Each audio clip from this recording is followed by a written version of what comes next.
আমি সমন্বয়ৰক্ষী কমিটি যে জনজাতি জাতীয় আৰু ছাত্ৰ সংগঠনৰ যে কমিটি আছে ঐক্যবদ্ধভাৱে আমি ভাৰতৰ union tribal affairs minister Jual Oram ডাঙৰীয়াক আমি লগ ধৰিছোঁ। ইতিমধ্যে আমাৰ আদিত্য খাটৰি ডাঙৰীয়াই কথাটো স্পষ্টভাৱে ব্যাখ্যা কৰিলে। তো ইয়াত আমাৰ মূলতঃ যি মূল দাবী আছে সেই দাবীৰ ভিতৰত 2020 চনৰ বড়ো চুক্তি শান্তি চুক্তি হৈছিল, 2021 চনত কাৰ্বি শান্তি চুক্তি হৈছিল। দুইটা চুক্তিত 6.1 আৰু 3.5 তাত স্পষ্টকৈ উল্লেখ কৰা আছে যে বড়োসকলক কাৰ্বি আংলং ডিমা হাছাওত পাৰ্বত্য জিলাৰ মৰ্যাদা জনজাতিৰ মৰ্যাদা প্ৰদান কৰা আৰু 3.5ত কাৰ্বিসকলক ভৈয়ামৰ জনজাতিৰ মৰ্যাদা প্ৰদান কৰা। যি প্ৰক্ৰিয়াটো আগুৱাই যাব লাগিছিল গোৱালপাৰা, শোণিতপুৰ, বিশ্বনাথ বা ধেমাজি আন জিলাত সেই বিষয়টো আজি 20টা বছৰ উকলি গ'ল। যেনেকুৱা ধৰণে আগবাঢ়িব লাগিছিল এইটো আগবাঢ়া আমি দেখিবলৈ পোৱা নাই। তো তাৰ কাৰণে কেন্দ্ৰীয় জনজাতি পৰিক্ৰমা মন্ত্ৰী ডাঙৰীয়াক আমি আহ্বান জনাইছোঁ, যিহেতু এইটো ভাৰত চৰকাৰৰ এটা আইনৰ অধীনত সকলোৱে মাটি বা ভূমি অধিকাৰ পাব লাগে, বন স্বত্ব অধিকাৰ পাব লাগে, সেই কথাটো আমি উল্লেখ কৰিছোঁ।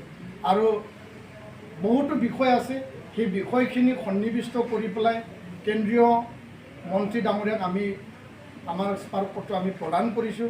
আশা কৰিছোঁ যে কেন্দ্ৰীয় চৰকাৰে নতুন চৰকাৰে দায়িত্ব সহকাৰে কাম কৰিব। জুৱেল ওৰাম ডাঙৰীয়া নতুনকৈ তেওঁ জনজাতি পৰিক্ৰমা মন্ত্ৰী তেওঁ দায়িত্ব লাভ কৰিছে। তো আমি আশা কৰোঁ যে অসমত থকা যিখিনি 14টা জনজাতি জাতীয় দল সংগঠন আছে সেই বিষয়বিলাক কেন্দ্ৰীয় চৰকাৰ ৰাজ্য চৰকাৰ ঐক্যবদ্ধভাৱে সমাধান কৰাত তেওঁলোকে আগভাগ ল'ব। তাকে আমি আপোনাক আশা কৰি পেলাই আমি দিল্লীত আমি আহিছোঁ আৰু আলোচনা হৈ গ'ল। আশা কৰোঁ অনাগত দিনত অসম চৰকাৰ ভাৰত চৰকাৰ যৌথভাৱে গোটেই সমস্যা সমাধানৰ কাৰণে কাম কৰিব। ধন্যবাদ। অসমত যিহেতু হিল আৰু প্লেনৰ এটা পাৰ্থক্য আছে, সেই পাৰ্থক্যত সংযোজন দিব লাগে। এইটো বিশেষ কোনো অসুবিধা নাই, যিহেতু দুইটা একৰ্ডত লিখা আছে। সেই বিষয়টো ভাৰত চৰকাৰে খুব গুৰুত্ব সহকাৰে ল'ব লাগে। আমাৰ এইটো দাবী, এইটো ইমপ্লিমেণ্টেশ্যন কৰিব লাগে। কাৰণ 2003 এই BLT চুক্তিৰ সময়তো বড়ো চুক্তিৰ সময়তো এই কথাটো উল্লেখ আছিল।